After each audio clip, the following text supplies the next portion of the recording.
Nak beli kereta semua kali lah tu bagi kat yang steering dengan tayar semua. Nampak? Jadi begitu juga dalam Ramadan yang wajibnya dua ya. Ramadan kita ni yang wajibnya dua.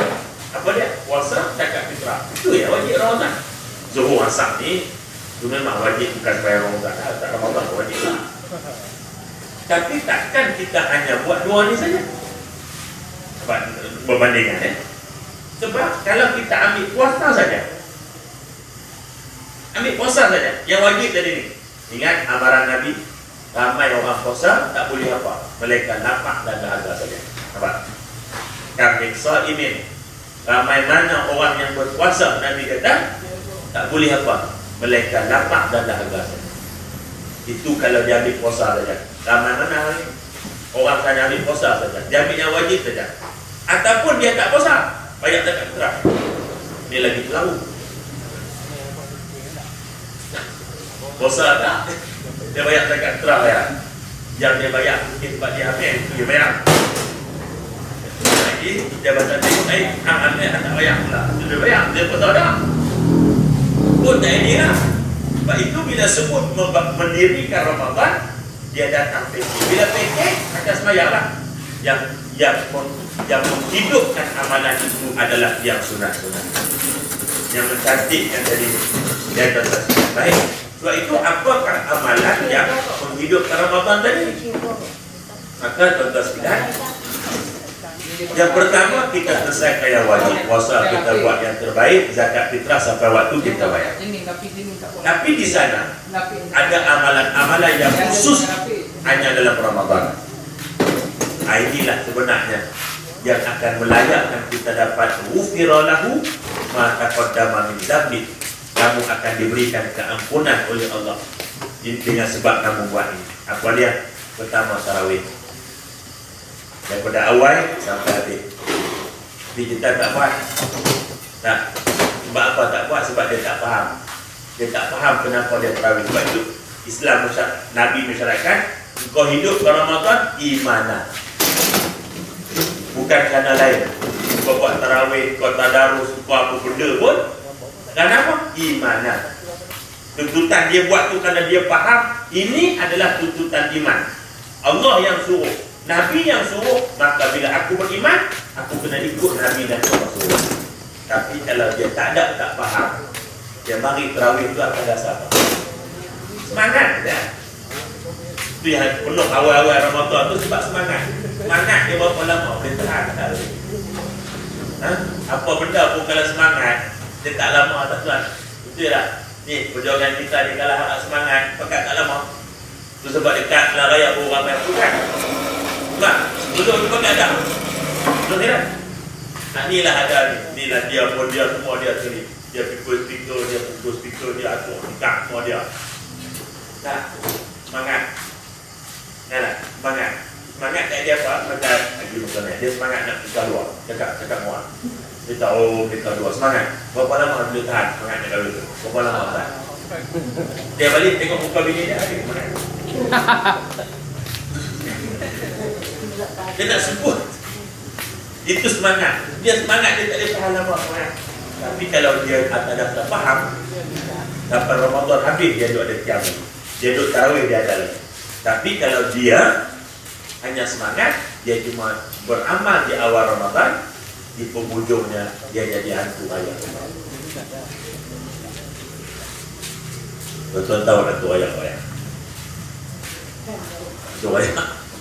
Hantu ayam itu tak ada yang tenang ya.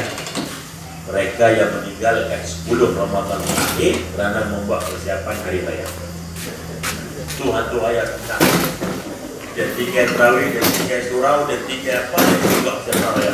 Ini hantu ayam mana? Tuan-tuan, orang tua-tua kata hantu raya buka sebiji dan tuan dia kan? Betul lah? Kawan lain lah tak terawih apa tu, dia ramai mana yang jadi hantu raya. Nah, dia sebenarnya nama-nama hantu dalam masyarakat Melayu ni dia ada sinonim dengan peristiwa. Macam langsui. Makcik tahu asal langsui? Nama hantu langsui makcik tahu tak? Belakang? Tak tahu. Langsui ni, hantu ni ialah hantu langsui ni dia ada kepala, perut tak, dia tak ada badan. Dia kepala dengan tali perut. Nah, Itu langsui. Jadi dia bentuknya macam langsir, berjurai tu. Sebab tu orang yang kira tu tak langsir, langsui. Asal saya tidak Allah alam. Jadi nak sebut dari balik tadi. Jadi maknanya dia, kalau dia faham, maknanya apa yang dia buat itu kerana tuntutan iman. Yang kedua, syaratnya tak boleh ampun dengan amalan yang hidup Ramadan tadi ialah waktu sabar. Apa makna waktu sabar? Apa makna waktu sabar? Makna waktu sabar adalah kita mengharapkan sesuatu kebaikan daripada amalan kita tadi. Jadi boleh tak kita dapat amalan kita tadi diterima oleh Allah? Syaratnya dua. Pertama, buat kerana Allah. Yang kedua, ittiba' Rasul. Yang kita buat kena dengan apa yang Nabi buat. Buat kerana Allah, yang kita buat tu kena dengan Nabi buat. Barulah dia dikira sebagai amalan di sisi Allah. Kalau buat kerana Allah, tapi cara sembahyang tak ikut Nabi, tak dia buat. Jadi sebab itu hari ini cuba kita cek amalan kita, terutamanya amalan Ramadan kita. Ada tak kena dengan Nabi ni sikit sebanyak tuan-tuan? Kalau ada, alhamdulillah. Kalau tak ada, juga kita ada untuk memperelok dan memperbaiki lagi lah. Apakah benda? Baik. Yang pertama, ada 6 hak Nabi. Nabi kata ada 6 hak aku yang wajib ditunaikan oleh umat. Rupanya tuan-tuan, Nabi dengan kita ni ada 6 hak. Kalau hang tak tunai 6 ini, hang tak layak untuk aku akui sebagai umatku. Macam kita lah, kalau bini kita tak tunaikan hak dia, hak kita sebagai suami, kita tak panggil dia bini kita suruh tak dengar kata, kita ajak dia tak nak pergi semua, kita boleh pulang aja lah. Jadi Nabi itu lah, ada 6 hak.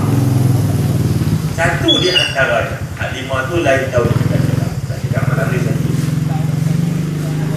Saya pun lama dah tak mari purun, kita tahu sebila mari purun ni last kali tahun 97. Lama kat padang beliau kadang malam satu puluh panggil saya imam lagi tu dah jadi makmum lah. 2 kali saya dua puluh ribu di padang tinggal pendek dengan air dalam duduk juga ingat lah tenang duduk itulah aku tak mari lah dia bukan juga.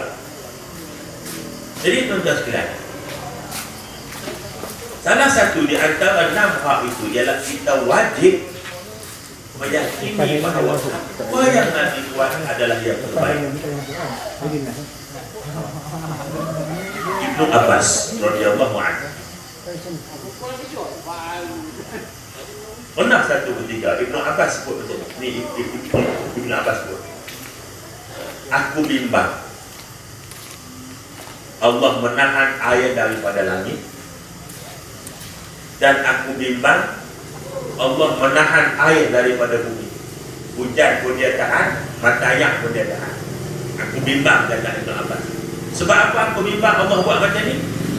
Bila aku mengatakan ini adalah sunnah Rasul, maka ada orang lain mengatakan, Omar kata macam ni, Abu Bakar kata macam ni, Osman kata macam ni. Seolah-olah yang Nabi buat itu tidak betul. Ada lagi perbuatan yang lebih baik daripada perbuatan Nabi. Jadi Ibnu Abbas dia kata macam tu, aku bimbang Allah sekat ayat turun ke langit, Allah sekat mata air keluar daripada bumi, semata-mata bila aku cakap ni sunnah Nabi. Apa kata Abu Bakar kata ini, Omar kata macam ni. Bermakna bahayanya kalau kita tidak meyakini bahawa apa yang Nabi buat adalah yang terbaik. Okey, kita ambil contoh buka puasa lah. Ini amalan puasa. Nabi kata buka puasa kamu dengan kuah. Ini Nabi kata. Nah, maka marilah apa jenis makan tu, mahailah macam mana pun, tak boleh awak buat rumah. Contohlah tuan-tuan ni beli kuih sebiji RM100. Ni ustaz ni RM100 ni untuk buka puasa. Tak buka ni Ustaz, ni RM100 ni kuih. RM100 pun takkan dapat lawan kurma yang Nabi suruh tadi. Itu yang terbaik. Ataupun tuan-tuan mungkin kaya lebih dekat, buka puasa dengan mak 916. Nak, kami macam ni lah, nak mana buka puasa dengan mak masuk, wah telan depan 916. Walaupun hampa duduk buka puasa dengan ketua mak pun tetap tak boleh lawan kurma yang Nabi kata. Sebab yang Nabi buat adalah yang terbaik. Ini lah yang pokok dia pasalah. Tuan-tuan tak apa nak faham. Duk rasa yang Nabi buat semua tak boleh. Tak apa elok nak Nabi buat. Ada apa buat elok. Undang-undang yang Tuhan kata elok ni tak. Undang-undang aku buat ni lagi elok. Ini masalah. Sebab tu puasa tak ada apa. Tak ada apa masalah. Jadi kerana itu, ini hak Nabi yang wajib kita tunaikan. Maknanya apa yang Nabi buat adalah yang terbaik. Baik, itu satu. Ini kita buat checklist lah. Karena itu, kata ulama, bila Allah Ta'ala mengurniakan kepada kita keampunan, Allah pun mesti ada tanda dia. Ya, Allah bagi keampunan itu tengah Ramadan. Maknanya bersungguhnya Allah Ta'ala tadi nak bagi kita keampunan. Maka mari kita checklist diri kita, apakah ada tanda-tanda keampunan itu pada diri kita. Kata mana kita tahu, tahu ya Allah, aku bedak ni kerja Tuhan. Memanglah keampunan Tuhan yang bagi. Tetapi setiap benda Tuhan bagi tanda. Hari kiamat yang tak ada siapa tahu pun, Nabi ditanya tanda, Nabi boleh sebut. Itu kiamat tuan-tuan. Dan tak ada siapa yang tahu malaikat Allah. Itu pun bila tanya tanda, Nabi boleh sebut. Semua benda ada tanda, tuan-tuan. Tanda kebesaran Allah ada tanda. Kita kencing manis pun ada tanda. Nah, kencing tengah malam lalu 5 jam sekali kencing, melelak pohon. Nah, lepas 3 kencing, dia sebut ada tanda.